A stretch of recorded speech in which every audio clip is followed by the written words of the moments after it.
So ayan, pupuntahan natin yung ano, yung tinatawag dito na Kastilyong Bato. Kung saan yung ilog at saka yung dagat sasalubong. Yung sa Bandaron pupuntahan natin. Dito lang yan sa, ano, sa Barangay Ulu-Ulo, Lubo, Batangas. So nandito tayo ngayon. Oh, shit eh.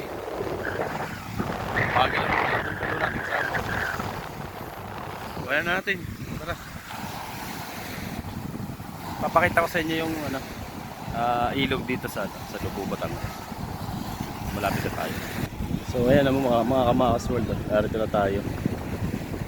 Sa Bandaron pa. Bakit? Ay. At ako na magdadala. So ito na yon. May malaking mga bato dito. Pwedeng tumalon. Dami na iligo.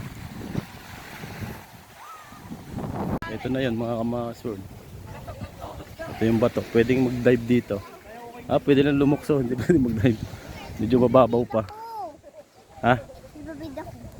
Liligo ka ba? Ito yon. Wow!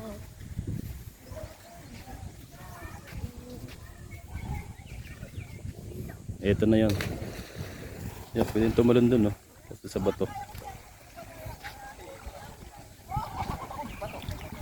Malalim na ka, kuya. Malalim yan. Malalim. Hanggang leg. Yan.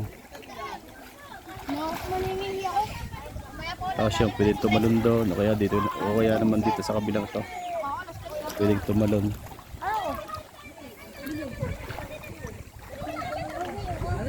Malalim nga. Malalim. Hanggang tuhod ko na to.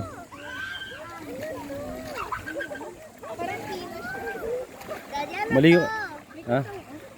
Kahapon ay sanga. Maligo na kayo. Maliligo ba kayo dito, ate? Maliligo kayo dito? Yun, tumalong kayo sa bato.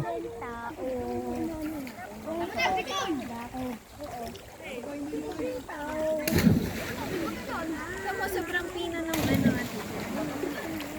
Daming isda, yun, mahaba.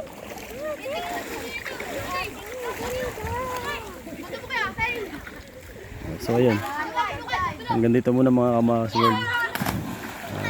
Naipakita ko na sa inyo yung view dito sa tinatawag na Kastilyong Bato, dito sa Barangay Ulu-Ulo, Lubo, Batangas.